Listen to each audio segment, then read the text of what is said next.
Hemos avanzado en el desarrollo del contenido de la declaración conjunta de Pedralbes del 20 de diciembre de 2018. El objeto de la reunión era establecer los mecanismos para un diálogo efectivo que vehicule una propuesta política sobre el futuro de Cataluña. Se valora la posibilidad de establecer dos espacios de diálogo diferenciados, uno entre gobiernos a partir de la Comisión Bilateral Estado-Generalitat y otro entre partidos todavía por concretar. Habrá una segunda parte de la reunión mantenida hoy en Barcelona la semana próxima para la concreción y fechas de estos acuerdos. Buenas noches. Jueves de transición, día intermedio sobre Andalucía que nos permite fijar la atención en Cataluña, protagonista clara de la jornada por la reunión entre la vicepresidenta del Gobierno, Carmen Calvo, y su homólogo catalán, Pere Aragonès, junto a la consellera de Presidencia, Elsa Artadi. Un ejemplo más de la tradición del Gobierno socialista de España. Una reunión que se celebra apenas 48 horas después de que Quim Torra haya pedido mediación internacional para luchar contra lo que él dice la represión política de España. Es cierto que ya casi nadie compra la versión mentirosa de Torra o de su predecesor, Puigdemont, pero es igualmente cierto que ningún gobierno que se precie de serlo debería reunirse ni en Moncloa ni en Pedralbes con quienes tratan de dinamitar la legislación vigente, con quienes mienten para dividir a los ciudadanos, con quienes han hecho del desprestigio de España el mayor de sus aficiones. Pero nuestro presidente prefiere insistir en el diálogo con Cataluña y cada minuto de ese diálogo es un síntoma de debilidad del Gobierno de España. Debilidad que acabará, como en su día ocurrió con Mariano Rajoy, ante un escenario límite en el que ya será inevitable tomar partido o contentar al golpismo separatista o devolver de una vez por todas la legalidad a Cataluña. Hablan de propuesta política para la región, pero ¿qué supone esto? ¿Qué da margen de autonomía para la región sin que suponga realmente la independencia? Barra libre a aquellos que quieren romper España. Más noticias en titulares.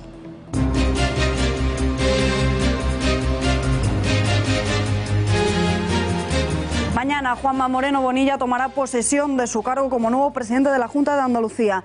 A menos de 24 horas de que esto se produzca, estalla la guerra en el Partido Socialista. Jarro de agua fría para Susana Díaz. Ferraz le pide firmeza para ir a primarias y un mensaje muy claro de esta mañana de Carmen Calvo. Dice que todos tienen que estar al orden de las siglas. Íñigo Errejón da la espalda a Pablo Iglesias y apuesta todo por Manuela Carmena. Anuncia que va a concurrir a las elecciones de la Comunidad de Madrid con la marca del ex jueza Más Madrid en vez de con la marca del partido de Pablo Iglesias. Rechaza, por tanto, las siglas de Podemos. Todo un desafío a la dirección nacional. Claro, se lo he comunicado, acabé de hablar con Manuela Carmena, se lo he comunicado a Pablo en la lógica de lo que a mí se me encargó. Lo que se me encargó es que sumara con mucha gente, sin sectarismos, con capacidad de llegar a acuerdo y de tender la mano a mucha gente. Cuestión de días y no de horas. Se retrasa el rescate de Julen por las dificultades que presenta el terreno. Contratiempos por desprendimientos y corrimientos de tierra en los trabajos de la galería horizontal que llevan a priorizar otras opciones. Ahora el principal miedo, la lluvia, algo que complicaría todavía más la situación. Entre los despiados de Villarejo para el BBVA, el rey emérito don Juan Carlos, el excomisario, quería averiguar si el entonces rey apoyaba el cambio en la cúpula del banco, según publica hoy Moncloa.com. Además de su majestad, también el exministro socialista Miguel Sebastián, Felipe González o importantes empresarios. Hay que depurar esas responsabilidades, pero sobre todo también hay que plantear a los españoles una opción para abrir una nueva etapa, una etapa diferente, una etapa que supere estos casos de corrupción. Por obra y gracia de Pedro Sánchez, nuevos impuestos. Mañana el Consejo de Ministros aprobará previsiblemente el proyecto de ley de las nuevas tasas a los servicios digitales y a las transacciones financieras. Con ello se pretenden recaudar 1.200 y 850 millones de euros, respectivamente. El Parlamento británico votará un plan alternativo del Brexit el próximo 29 de enero. Durante toda la jornada de hoy, la Premier Theresa May ha mantenido contactos con los líderes de los diferentes partidos de la oposición para intentar remodelar el plan para el Brexit, después del masivo rechazo que recibió el martes su acuerdo en la Cámara de los Comunes.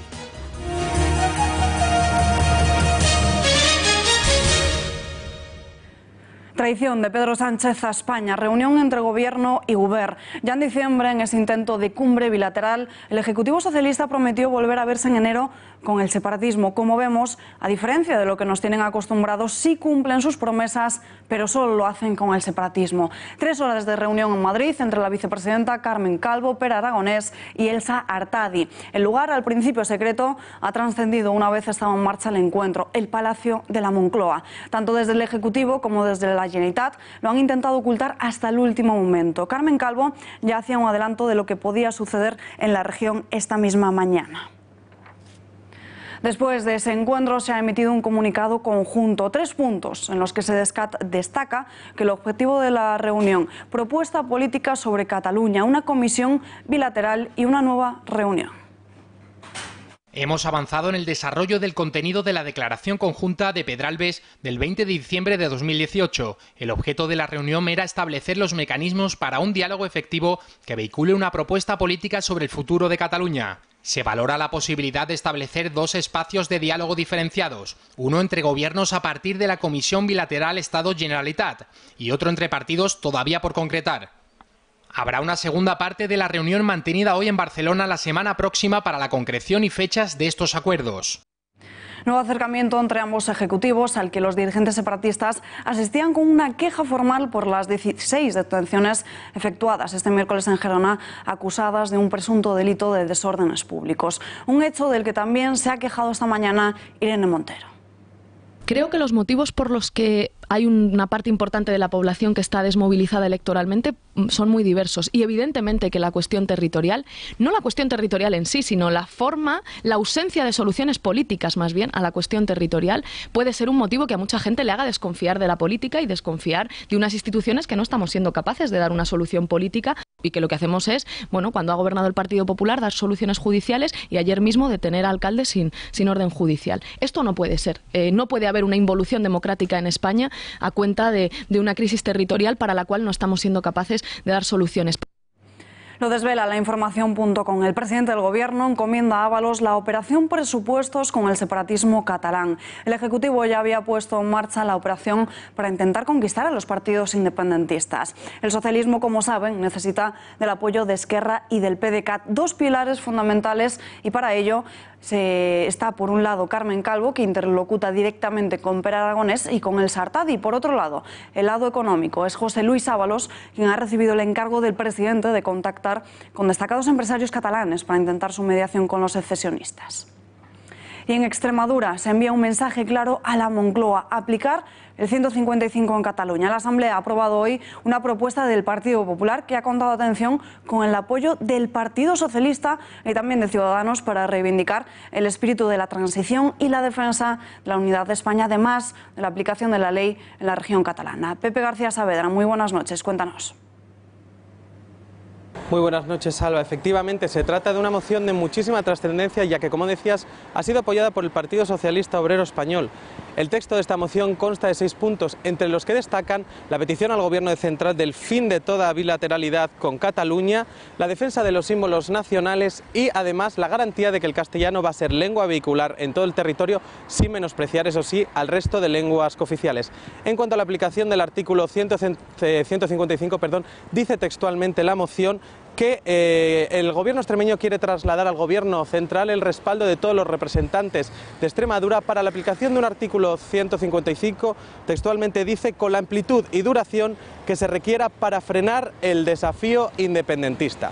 Otras medidas que también se plantean en esta moción es la intervención de los medios públicos y la conformación de un gobierno en Cataluña que defienda los intereses de todos los ciudadanos. Gracias, Pepe. Muy buenas noches. Y Quim Torra continúa intentando llevar la amenaza separatista fuera de nuestras fronteras. Ha pedido ayuda a 4 congresistas estadounidenses.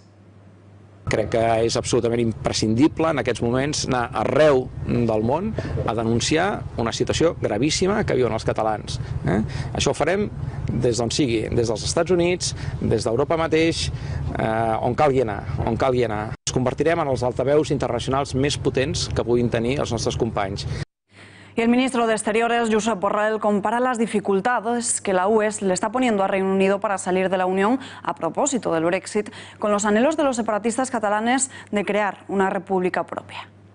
Por eso me pregunto que cómo diablos se pudo pensar o alguien quiso hacer pensar en Cataluña que se podía declarar la independencia de la noche a la mañana, que se acostarían españoles y se levantarían en otra república, cuando uno ve la enorme complejidad que hay en separar un país que a fin de cuentas tiene su propia moneda, tiene ya su propia moneda, su propio banco central, sus propias fronteras.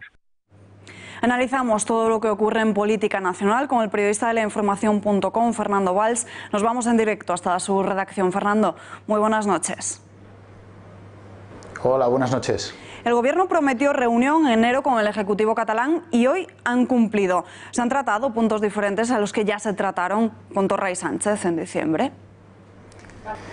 Pues no, prácticamente lo que nos comunican fuentes del Gobierno es que se ha avanzado en esa agenda que pactaron Torra y Sánchez en el Palacio de Pedralbes el mes de diciembre y es los principales puntos de esta reunión. Una reunión que continuará la próxima semana con más encuentros bilaterales y bueno, para avanzar en lo que ya pactaron ambos presidentes el mes de diciembre. ¿Se puede interpretar esta reunión como una nueva cesión al separatismo catalán, teniendo en cuenta que Torra sigue vendiendo el desafío al Estado como un ataque de España a la región catalana?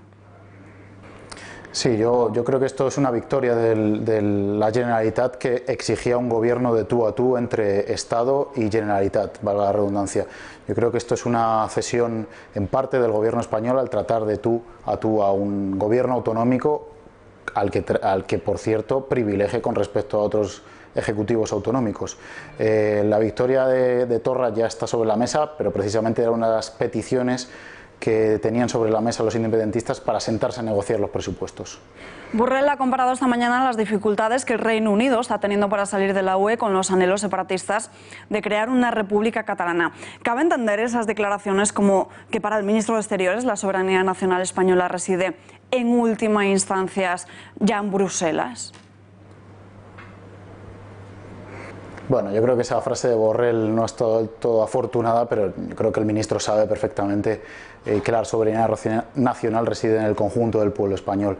Lo que sí deja claro esas manifestaciones del ministro es que el conflicto catalán preocupa en la Unión Europea y sobre todo es el principal foco de inestabilidad una vez que se solucione para bien o para mal el Brexit.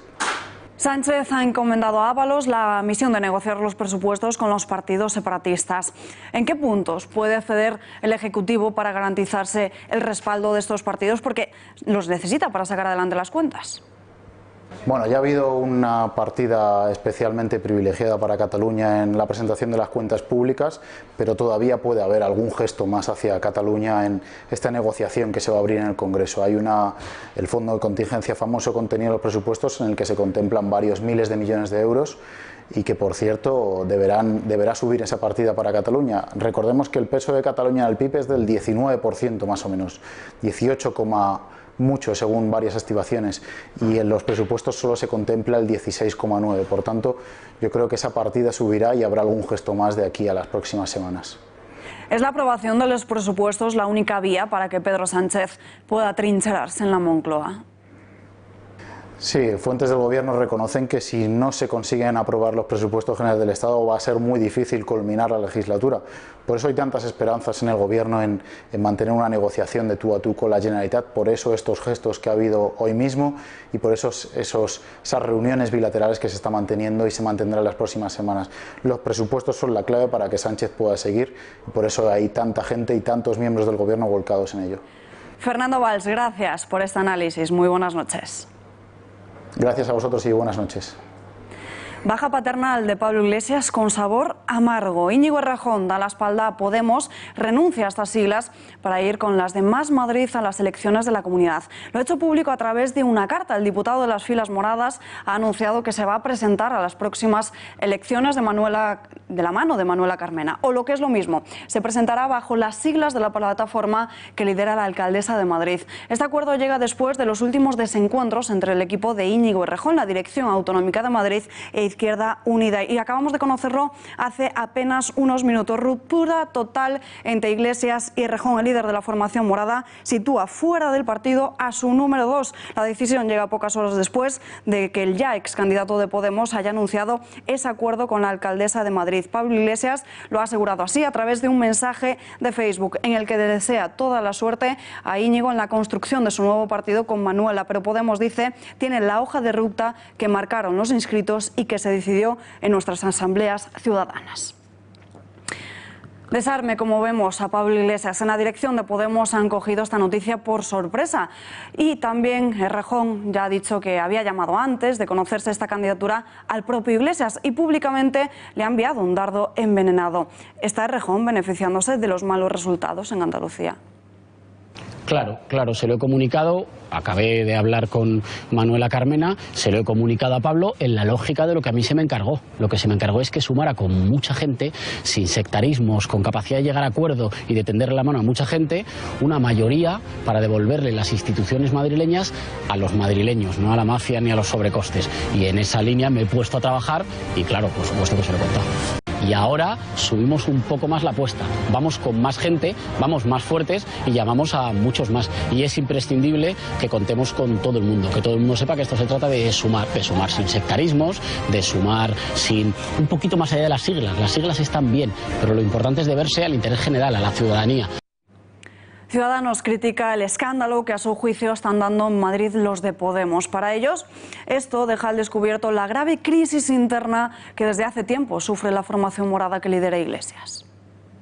Bueno, pues una más. Es que Podemos y sus confluencias son la casa de los líos, ¿no? Llevan 3 años y medio pegándose entre ellos, sin ponerse de acuerdo, discutiendo únicamente de sillones y no de propuestas, y esto es una más. Son expertos en crear nuevas sopas de siglas y bastante inexpertos en plantear propuestas novedosas.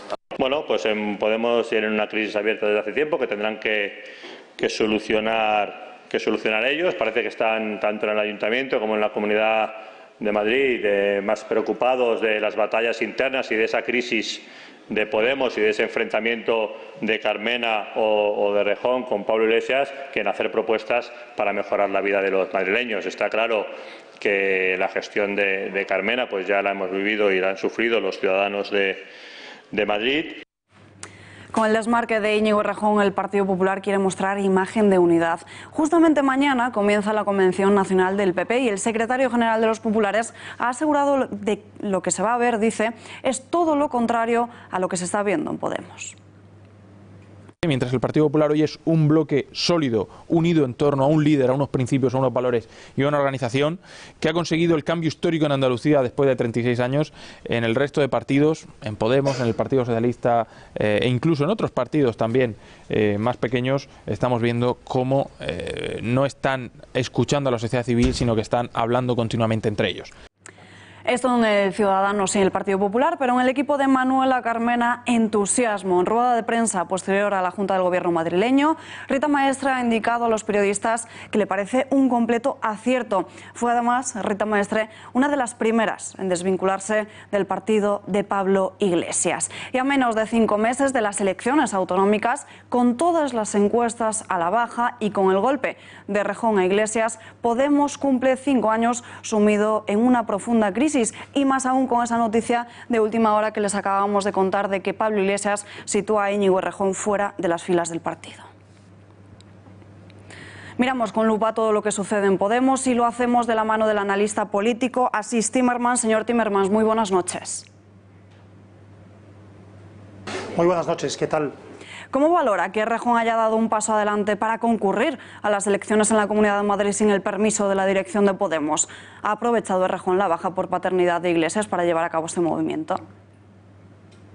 Sí, decía uno de mis tuiteros favoritos, Donald Mobile, que el debate político más intenso en Podemos en estas horas era si Pablo Iglesias dejaba o no su baja de paternidad para responder a Errejón. Lo valoro dentro de la estrategia de Errejón, que en realidad es largo de explicar, es una estrategia más fiel a la original de Podemos, ¿no? Que es esa idea del voto popular y no de la defensa de las organizaciones. Es decir, que Iglesias sabe que en un momento de declive necesitaba una figura como la de Errejón, pero Errejón le va a hacer mucho daño. Iglesias solo está defendiendo dos cosas, que es una organización autoritaria y totalitaria, con tendencias totalitarias como es Podemos, y su autoridad, su mando absoluto sobre un partido que ha diseñado a su medida.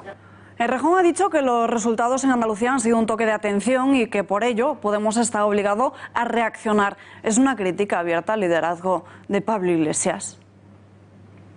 Sí, por supuesto. Es decir, ha sido la cara y la cruz. Errejón ha dicho hay que hacer autocrítica en el mismo momento, ante la misma circunstancia ante la que Pablo Iglesias decía alerta antifascista. Es decir, bueno, Pablo Iglesias seguramente no tienen una ideología distinta, pero seguramente por ese carácter distinto en el que Pablo Iglesias cree que esa estrategia del odio y de la radicalización es compartida por la mayoría del electorado, pues cree que puede, digamos, instar esa estrategia. Por contra, Errejón pues dice que hay que hacer autocrítica porque sabe que el futuro cercano será una colaboración de lo que hoy es Podemos con las fuerzas de izquierda que en gran medida ya se han podemizado. ¿Tiene más posibilidades Podemos de alcanzar el poder con Íñigo Errejón o con Pablo Iglesias? Pues Errejón no es un gran líder, pero genera mucho menos rechazo que Iglesias. A Iglesias le está comiendo su propio ego. Repito, la estrategia primitiva, original, la que llevó a Podemos de la nada, ¿no? del 0,13% de izquierda anticapitalista en torno a un 20% y a ser el partido de moda, esa es la que está ahora intentando recuperar Errejón, aunque finalmente eso le lleve a él y a otros a integrarse posiblemente o seguramente dentro de algún tipo de coalición o listas con el Partido Socialista. Yo creo que Errejón tiene más posibilidades con esa fuerza, digamos, progresista, carmenita en Madrid, porque tiene menos techo, tiene menos rechazo que el rechazo que provoca el Podemos de Iglesias, que es un rechazo cada vez más generalizado, no solo por la desastrosa política municipal de Carmena, con la que muchos están de acuerdo por otra parte, sino por su estrategia a nivel nacional, que por supuesto es la que fue siempre cuando Iglesias, meses antes de las elecciones, se mostraba amigo y favorable de batasunos, de independentistas, de golpistas y de todo tipo de antidemócratas que hay en España. Hoy se cumplen 5 años de la creación de Podemos, un partido que desde el principio dijo que había llegado para acabar con la casta y hacer una segunda transición en España. ¿Cree que está cerca de lograr ambos objetivos? No, es decir, nunca quisieron acabar con ninguna casta, lo único que quisieron fue aprovechar un sistema que creían, y en gran parte era verdad, que creían derrumbándose por la corrupción y por la crisis económica. Nunca quisieron otra cosa que ser ellos el establishment en un sistema totalitario que suspendiera el proceso del 78. Y por lo tanto nunca quisieron, repito, acabar con esa casta.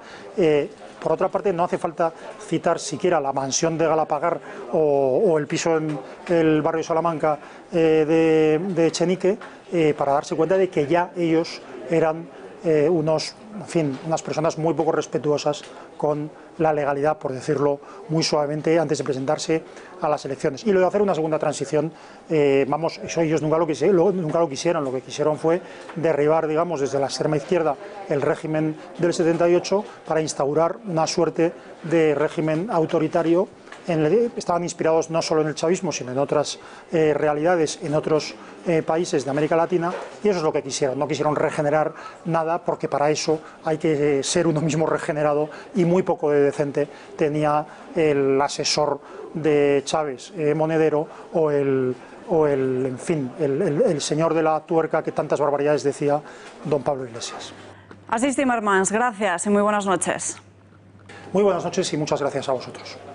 Plan express para evitar la huelga indefinida del sector del taxi. La Comunidad de Madrid ha indicado que va a convocar a las asociaciones de taxistas a una reunión la próxima semana, previsiblemente el lunes, para ofrecerles una reforma express de la Ley de Ordenación y Coordinación de los Transportes Urbanos que irá encaminada en la defensa de sus derechos. Ayer por la tarde, más de 8.000 taxistas y propietarios votaron a favor de este parón para exigir que se regulen de una vez los VTCs como Cabify o Uber. Hasta la fecha, el sector ha estado reclamando al Gobierno regional que haga uso de las habilidades cedidas por el Ministerio de Fomentos el año pasado para endurecer la regulación a sus competidores en el uso de sus autorizaciones o las características de sus vehículos.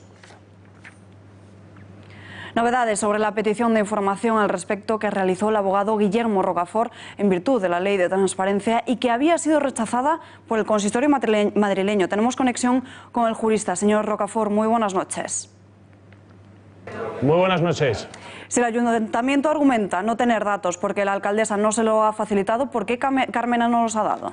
Bueno, porque yo entiendo que obviamente está ocultando de una forma premeditada el origen de su ingente patrimonio financiero, en particular 430.000 euros, que tienen acciones y participaciones sociales. Lo verdaderamente sorprendente es que el resto de concejales han declarado las sociedades en las que tienen intereses económicos, los porcentajes y las cuantías. Y en el caso de la señora alcaldesa, simplemente ha hecho una descripción genérica de ese importe sin dar el detalle a la que está obligada por la Ley de Transparencia. ¿Por qué en la declaración de bienes de la alcaldesa únicamente aparecía la cantidad de 430.000 euros? Bueno, pues esto es un poco lo que comentaba anteriormente. Yo creo que hay un caso clarísimo de opacidad informativa, así entiendo que lo ha interpretado el juez de lo contencioso administrativo número 28 de Madrid, en el sentido de que tiene que aclarar el Ayuntamiento de Madrid, ¿no? Que es en última instancia el obligado por la Ley de Transparencia a aclarar esos importes, porque realmente hay muchas sombras, muchas sospechas sobre el patrimonio de la alcaldesa. Ella ha dicho hace poco en medios de comunicación que se trata básicamente de una herencia que recibió pues de su padre, un poco la típica excusa a lo Pujol, pero desde luego lo que sí que establece claramente la sentencia judicial es que es un derecho fundamental de los españoles el pedir un detalle de ese patrimonio a efectos de hacer un escrutinio, control público al cual están obligados los propios altos cargos de la administración, en este caso del Ayuntamiento de Madrid y de la máxima regidora. Es una ley que viene además en forma de directiva por parte de la Unión Europea y debe ser la alcaldesa de Madrid la única de toda la Unión Europea que se niega sistemáticamente a aportar información sobre, esta fortuna que tiene casi medio millón de euros, de lo cual no tenemos ningún rastro y ninguna evidencia de qué se trata y de dónde viene, ¿no? ¿Por qué se protege a capa y espada que no se amplíen oficialmente estos datos en la declaración oficial de bienes? Bueno, yo creo que aquí la señora alcaldesa y el partido que representa, Podemos, tiene políticamente un talón de Aquiles, porque una de las banderas electorales que va a agitar estos días es honradez, por lo que tendría que predicar es con el ejemplo y evidenciar de qué se trata ese patrimonio ingente financiero. Frente a eso, el propio Ayuntamiento de Madrid lo que está haciendo es defendiendo a capa y espada, ahora que estamos en periodo preelectoral, para que no se sepa. Desde luego, la mejor forma de clarificar esta cuestión es aportando información sobre ese patrimonio, porque de otra manera van a aumentar las sospechas y las dudas sobre ese patrimonio, y más en un partido político que hace una de cuyas facciones son el grupo, una facción anticapitalista. Realmente sería una incongruencia que la señora alcaldesa no diera esta información cuando quienes los apoyan son los anticapitalistas. Es una incongruencia. Pero bueno, ya sabemos la extrema izquierda en España es como la francesa, es una extrema izquierda del caviar, de casoplones, de viviendas en Caundergaz y de grandes patrimonios financieros que os ocultan al escrutinio de los madrileños. Yo creo que los madrileños deben exigir, como hago yo, que la alcaldesa se clarifique. Guillermo Rocafort, gracias y muy buenas noches. Muy buenas noches, gracias. Juanma Moreno Bonilla ya ha hecho historia al convertirse en el primer presidente no socialista de la Junta de Andalucía. Se llevará a cabo una profunda auditoría de todos los organismos públicos para revisar una por una todas las cuentas. Ese trabajo deberían realizarlo los interventores de la propia Junta de Andalucía o la Cámara de Cuentas Regional. Pero el gobierno del Partido Popular y Ciudadanos no se fían y están buscando una auditoría externa. Yo necesito tener un diagnóstico lo más real posible para tomar decisiones. Quiero saber el estado de las cuentas de la Junta de Andalucía y el estado de la estructura, tanto instrumental como orgánica, de la Junta de Andalucía, para que nos entendamos. Empresas, fundaciones, consejería. Quiero saber la utilidad, quiero saber quién estará ahí, quiero saber para qué están ahí, quiero saber si se está gastando un euro público en algo que no se deba gastar.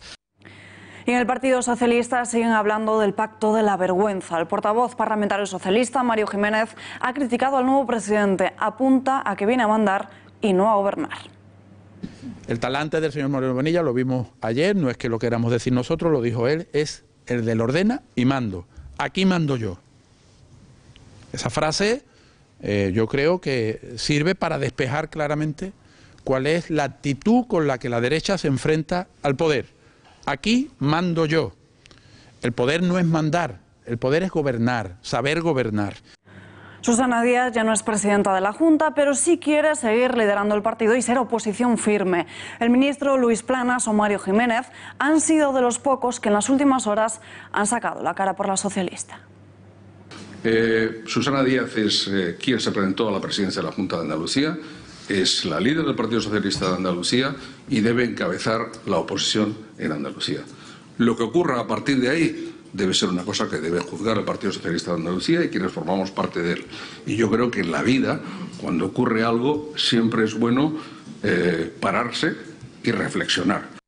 Y yo estoy seguro que todo el mundo va a remar en la misma dirección para que el PSOE de Andalucía y el PSOE en todas y cada una de las federaciones de nuestra organización no esté distraído en otro tipo de cuestiones y esté orientado al 100% en la tarea política de combatir a la derecha y a la ultraderecha. Pero en Ferraz parecen dejárselo más que cristalinos. Pocos son los socialistas que quieren que Susana Díaz siga al frente del partido en Andalucía. En concreto, la vicepresidenta del Gobierno ha evitado apostar por su continuidad y dice que todos están al orden de las siglas. Y atención a las palabras de Ábalos. Los partidos están por encima de los intereses personales, somos instrumentos para servir al país, así lo dice nuestra Constitución, los socialistas servimos a España. Está todo el mundo por debajo de las siglas que tienen 140 años, que llevan 140 años, más de un siglo peleando por las libertades, por los derechos y por la democracia de este país, y eso está por encima de todo.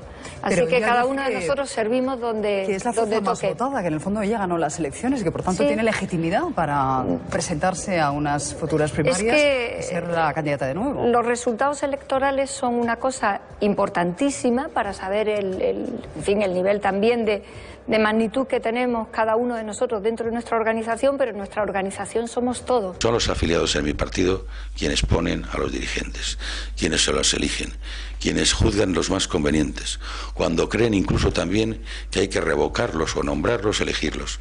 Los procedimientos están muy tasados, tremendamente tasados.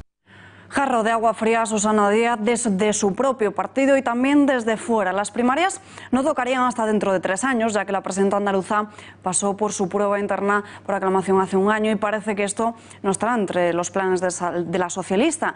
En el Partido Popular también presionan a Díaz y el padre de Diana Quer, Juan Carlos Quer, ha dejado en evidencia a los cientos de manifestantes que secundaron el martes la movilización convocada por colectivos feministas frente al Parlamento de Andalucía. Concentraciones contra las propuestas en políticas de igualdad y de violencia de género de Vox, partido que ha apoyado la investidura de Juanma Moreno. Para Quer, el movimiento feminista que se moviliza en España para defender los derechos de la mujer tiene coherencia cero. El movimiento feminista se moviliza en España para defender los derechos de la mujer. Me pregunto dónde estaban las feministas cuando apareció el cadáver de mi hija Diana Quer, tras ser violada y asesinada. Que recuerda con esta frase el deplorable trato recibido por el parte del líder de Podemos, por Pablo Iglesias. Editorial con Rosa Cuervas Mons en unos minutos. Y polémica por un spot publicitario de la marca Gillette que no ha sentado del todo bien entre el colectivo masculino, tampoco en las redes sociales, el principal cliente de su producto, que ha pasado de vender productos a los hombres a ridiculizarlos. Y vamos ahora con Rafa Núñez Huesca, porque en las últimas horas hemos visto unas declaraciones de unos artículos de Carmen Maura que han creado mucha controversia en las redes sociales. Tanta controversia, Rafa, cuéntanos un poco de en qué consistían estas palabras. Buenas noches, Alba. Pues efectivamente, la musa de la transición no es otra que Carmen Maura. Acaba de hacer unas declaraciones bastante polémicas al suplemento Papel del diario El Mundo, en el que abordaba diferentes asuntos de la actualidad política, sobre todo y principalmente lo relativo al feminismo. Es esa publicación que ustedes ven, el diario El Mundo, Papel, en el que dice el titular: me pone negra dar dinero a los catalanes. No son los que menos lo necesitan. Que son los que menos lo necesitan. Ha hablado Carmen Maura, como digo, de Cataluña, ha hablado de España y del sentimiento, en fin, de endofobia, de hispanofobia o de poca autoestima nacional que tenemos los españoles. Recuerden que Carmen Maura vive en París desde hace muchos años, de manera que observa la actualidad política española desde un punto de vista internacional y, sobre todo, ha hablado de feminismo. Esto con respecto, como digo, a la falta de autoestima de España, dice Carmen Maura, con mucho sentido del humor. Eso sí, siempre defiendo a España y me fastidia cuando oigo a los españoles hablar mal de España. No puedo soportarlo. Creo que los españoles deberíamos aprender a querernos un poco. En la entrevista, Carmen Maura no solo habla de España, sino también de Francia y la diferencia con respecto a la autoestima nacional en un país y en otro. Respecto del feminismo pasado de rosca, así lo hemos titulado, dice Carmen Maura, la verdad es que creo que todo está muy descontrolado y sinceramente creo que ya es hora de que las mujeres empecemos a relajarnos. Pero hay más declaraciones que han sido controvertidas a juicio de algunos analistas y en las redes sociales desde luego no han pasado desapercibidos.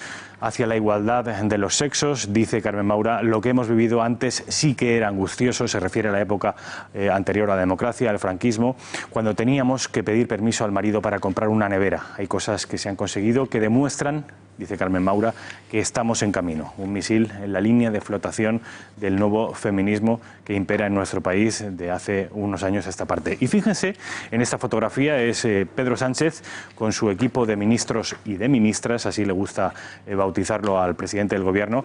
Hay por primera vez más mujeres que hombres y el presidente Pedro Sánchez muchas veces se muestra ufano de que es el gobierno con más ministras de la Unión Europea. Bueno, pues a este respecto también ha tenido algo que decir Carmen Maura. Dice así: cuando vi a Sánchez como si hubiera ganado al parchís, todo rodeado de chicas en el gobierno, pues vale, pues bien, debemos empezar a normalizar. Saben ustedes que Carmen Maura es una figura cinematográfica de primer orden en España y en Europa, que ha sido musa de la transición, que además ha colaborado en multitud de películas con Pedro Almodóvar y no es precisamente una persona a la que pueda acusarse un carácter ultraconservador precisamente. Y con respecto a la corrección política y los piropos, ojo a las palabras de Carmen Maura, que también han soliviantado a muchas feministas. Y todo el rollo ese de prohibir los piropos, no sé.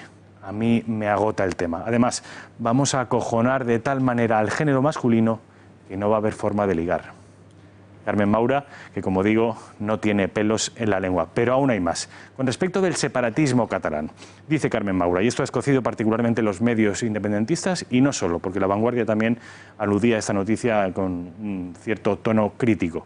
Dice la actriz: cada vez que veo que para conquistar a los catalanes les están dando dinero, me pone negra, porque precisamente no es la comunidad que más lo necesita. Si acaso es la comunidad que más gasta, ojo, en tonterías.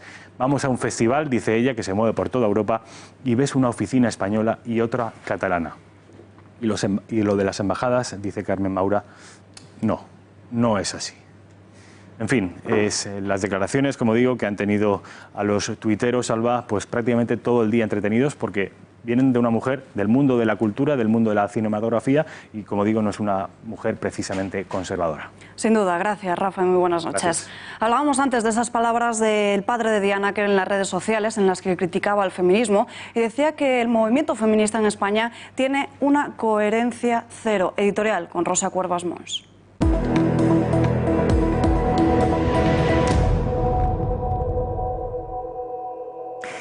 José Enrique Abuin, más conocido como El Chicle, se cruzó en la vida de Diana Quer el 22 de agosto de 2016. Fue el último día con vida de Diana y fue también el inicio del infierno para los padres de la joven, que hoy luchan por un código penal que mantenga alejados de la sociedad a asesinos y agresores sexuales, los malos lejos de los buenos para siempre. Una lucha tan repleta de sentido común que parece impensable que alguien se oponga a ella.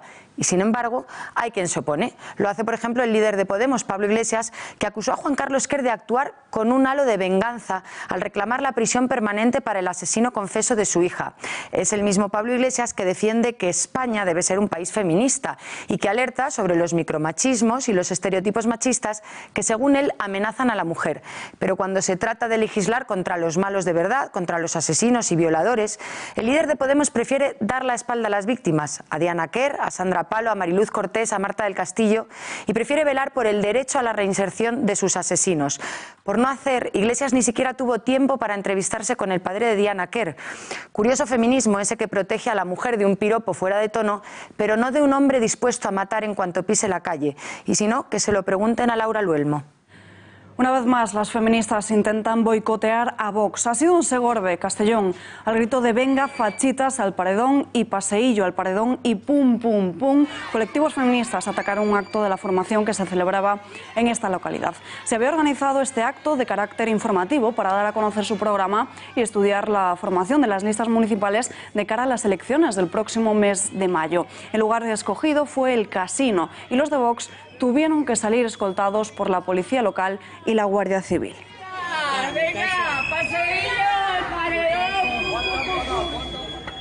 Más asuntos que marcan la agenda política del día. El abogado de Villarejo adelanta que el próximo lunes, ante el juez, el excomisario tirará de la manta. Después de haber declarado hoy por la operación Kitchen, su abogado ha vinculado el caso de espionaje del BBVA con luctuosos acontecimientos acaecidos en la vida española y sobre los que ha anunciado que su cliente va a declarar el próximo lunes. Unas palabras que se producen poco después de haberse conocido más nombres de los espiados por Villarejo para la entidad bancaria. El último nombre, el rey emérito don Juan Carlos. El objetivo del espionaje era conocer si el rey emérito avalaba la operación y en los documentos que destapa Moncloa.com se revelan reuniones de empresarios en presencia del monarca.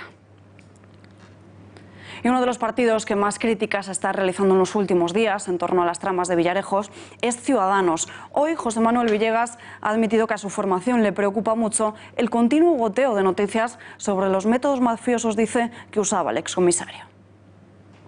Hay que depurar esas responsabilidades, pero sobre todo también hay que plantear a los españoles una opción para abrir una nueva etapa, una etapa diferente, una etapa que supere pues estos casos de corrupción y de actividades pseudomafiosas o con métodos mafiosos.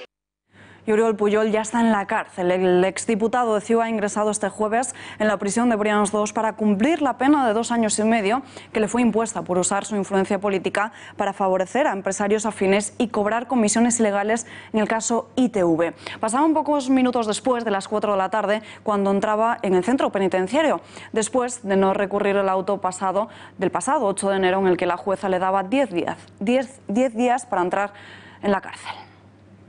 El caso Redcom, epicentro de la investigación sobre la trama corrupta de Hacienda en Vigo, un tema que se va a tratar en profundidad esta noche en El Gato al Agua. Tenemos conexión con su director, José Javier Esparza. Muy buenas noches.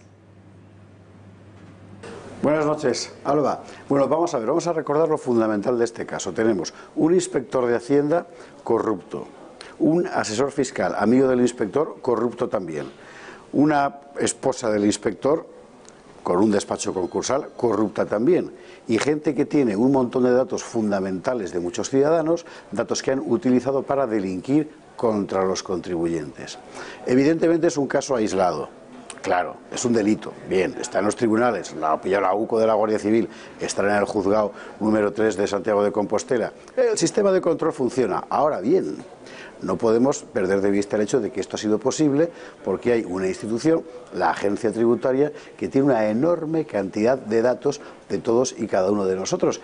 Y a partir de ese momento lo que uno se pregunta es lo siguiente. Este caso demuestra que no estamos a salvo de que esos datos se usen para hacernos daño. ¿Realmente es necesario que la Agencia Tributaria sepa tanto de todos nosotros? 2. El clásico, ¿quién vigila a los vigilantes? En fin, ¿el sistema ha funcionado? Sí, eso es, digamos, la mitad de la botella. La otra mitad es que el sistema ha fallado. Cuando la agencia tributaria o cuando en la agencia tributaria aparece un caso de corrupción tan flagrante, lo menos que podemos hacer es echarnos a temblar y, por supuesto, pedir responsabilidades a la dirección política de ese ministerio. ¿Qué menos? José Javier, gracias y muy buenas noches. Lo van a ver ahora en sus pantallas. Así es por dentro el pozo de Totalán, en donde este último domingo el pequeño de 2 años se cayó a su interior. Este túnel tiene 110 metros de profundidad y estas eran las imágenes de una de las cámaras introducidas que han llegado hasta ese tapón que se encontraba y que se encuentra a los 73 metros. Los expertos no tienen dudas. Para ellos, Julen está en el fondo del pozo. Los investigadores y voluntarios que trabajan en el rescate lo tienen claro después de encontrar ADN del niño en el tapón de arena. Los trabajos se centraban esta mañana en 2 alternativas simultáneas. Se trabajaba en excavar una galería horizontal para poder acceder al pequeño, a la vez que también se abría un túnel vertical, debido a que la primera alternativa podría ser no del todo fiable debido a la inestabilidad del terreno. Y malas noticias, porque se ha desechado esa opción del túnel horizontal por movimiento de tierra. Ahora hablan de que este rescate sería cuestión de días y no de horas. Y hace algo más de 3 años, unos bomberos de Albacete recuperaron el cuerpo de un hombre que había sufrido un accidente similar. El equipo de rescate de Julen se puso en contacto con ellos. Son los bomberos de Albacete. Hablamos con Tomás García, suboficial del Servicio contra Incendios del Ayuntamiento de Albacete, que participó en este rescate. Señor García, muy buenas noches. Muy buenas noches. ¿Qué posibilidades hay de encontrar con vida al pequeño Julen? La temperatura del pozo y el tapón de tierra podrían crear una atmósfera que mantiene a Julen con vida. Bueno, hay gente que ya se ha manifestado en ese sentido. Es factible, es probable. Y es más, yo soy un rescatador y cualquier rescatador trabaja siempre con la hipótesis de que Julen está vivo. Están trabajando con esa hipótesis. Y eso es lo que se baraja, no se baraja otra idea, otra cuestión. Se esperan lluvias débiles para los próximos días. ¿Cómo puede perjudicar esto al rescate? Bueno, en principio el pronóstico que han dado es de lluvias débiles que no deben de afectar prácticamente en nada. Si fuesen un poco más grandes, más potentes, bueno, hay sistemas de drenaje y en todo caso hasta que la humedad llegase a las profundidades a las que se va a trabajar, pues yo entiendo que no debe de suponer una dificultad superior o algo que les impida seguir trabajando. Complicada orografía del terreno que tantos problemas está dando en este rescate. ¿Hasta qué punto dificulta esto las cosas? Bueno, más que la orografía, que es los desniveles que tiene el terreno, que en este caso han permitido plantear algunos sistemas de acceso, como ha sido plantear el sistema de túnel horizontal, que al final se ha desechado. El problema lo tienen en la composición del terreno. Es un terreno muy inestable que les está dificultando enormemente las tareas de rescate. Usted ha estado en una situación muy similar, un rescate con éxito. ¿Cómo se vive una situación así? ¿Qué se siente? Bueno, vamos a ver, hablar de un rescate con éxito no lo podemos decir así, en tanto que la persona que rescatamos, desgraciadamente, la rescatamos sin vida. Bueno, el sentimiento pasa por muchas fases a lo largo de las tareas que se realizan, pero en nuestra mente, en esos momentos, en la mente de cualquier rescatador, el único pensamiento que hay es de seguir adelante y ayudar. Vamos, posteriormente, igual si caemos en el desánimo y sí hay esa posibilidad, pero mientras estás trabajando no tienes otra obsesión que seguir en el empeño en este caso, estoy seguro de encontrar a Julen. Además me consta que hay gente allí trabajando que solo ha dormido 8 o 9 horas en estos 4 días, y lo están haciendo y están trabajando con el mismo ánimo y con el mismo tesón que desde el primer minuto, seguro. Como decíamos, usted participó en un rescate similar. ¿Cuál fue el modus operandi? ¿Cómo llegaron hasta el cuerpo de ese hombre? Bueno, el rescate nuestro fue más o menos similar en cuanto a la tipificación. Luego ya las características del nuestro pues difieren de una forma muy importante en lo que es el encamisado del tubo, del sondeo. Es decir, en nuestro caso, este sondeo estaba encamisado. tenía una tubería que lo recubría e impedía que cayeran, pues como está pasando en Málaga, que haya pequeños desprendimientos que no permitan avanzar de forma muy rápida en la succión de la tierra. Una vez localizado, que es en la fase en la que están ahora mismo en Málaga, nuestra localización duró prácticamente 4 horas. En 2 horas detectamos el tapón y en 4 horas teníamos detectado el cuerpo de la persona a rescatar. A partir de ahí lo que hicimos fue, pues, digamos que mientras valoras otras opciones, como puede ser túnel, la perforación vertical o extractores de extraer la tubería o extractores de bombas, alguna maquinaria especial, pues nosotros trabajamos con métodos sencillos de los que disponemos. En este caso fue un lazo de los que se utilizan para coger los perros, un lazo para rescate de animales, y lo fuimos modificando poco a poco hasta que pudimos enlazar, o como llamamos los rescatadores en este caso, pescar. Esa era la palabra, pescar a la persona que estaba abajo. A partir de ahí fue rápido, el subirlo hacia arriba a la superficie fue rápido. Pues Tomás García, muchísimas gracias por estar con nosotros en directo. Muy buenas noches. Buenas noches.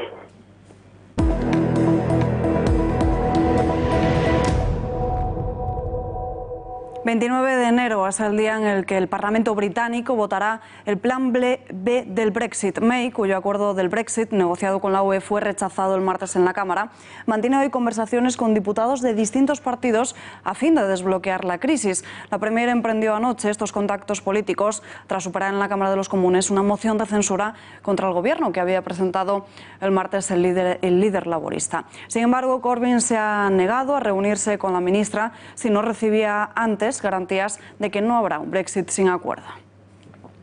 Y ante el miedo por una posible salida de Reino Unido, el Gobierno ha enviado un mensaje tranquilizador.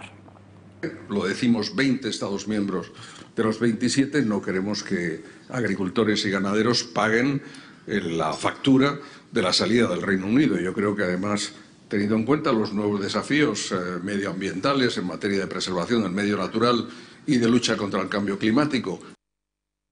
Estados Unidos deja visto para sentencia el juicio definitivo a Pablo Ibar, el español que se enfrenta a pena de muerte por el triple homicidio, del que se declara inocente y del que además Juanma Pérez Noya existen muchísimas dudas. Muy buenas noches. ¿Qué tal, Alba? Efectivamente, pues muchísimas dudas por un crimen cometido hace 24 años, en 1994, cuando entonces Pablo Ibar, español, sobrino del mítico boxeador Urtain, fue acusado de un triple asesinato. Esta fue la única prueba que le condenó entonces. Estamos viendo cómo esta es la imagen registrada por la cámara de seguridad del lugar donde se cometió el crimen. Este es el asesino, se ve claramente cómo mata a 3 personas, un empresario nocturno y 2 bailarinas, y este es Pablo Ibar en el momento en el que fue detenido. Existe cierta similitud, pero lo que no se puede descartar es que cualquier otra persona con una fisonomía parecida podría haber sido considerado también el acusado. De hecho, otro de los acusados, porque el crimen fue cometido por 2 personas, fue exculpado en un juicio exactamente igual al de Pablo Ibar. La diferencia es que el jurado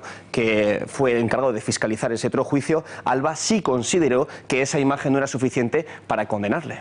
¿Cuáles son entonces los argumentos de la defensa para solicitar su excarcelación? Bueno, pues principalmente hay 3 ideas. La primera de todas es que la pareja de Pablo Ibar en el año 94 y también ahora, porque siguen juntos, se casaron después, de hecho, sostiene que estaba en casa, estaba en su domicilio, por tanto no habría podido cometer este triple crimen. La segunda, que esa imagen que hemos visto antes apenas tiene calidad para identificarle. De hecho, un experto en fisionomía ha encontrado hasta 5 diferencias, ceja, barbilla, mentón, para decir que Pablo Ibar no es esta otra persona. Y la tercera, la más importante quizás, que los restos biológicos encontrados en el año 94 no tienen ningún tipo de coincidencia con los restos biológicos de Pablo Ibar. No hay ningún pelo ni ninguna huella dactilar, Alba, por la que se pueda ser acusado.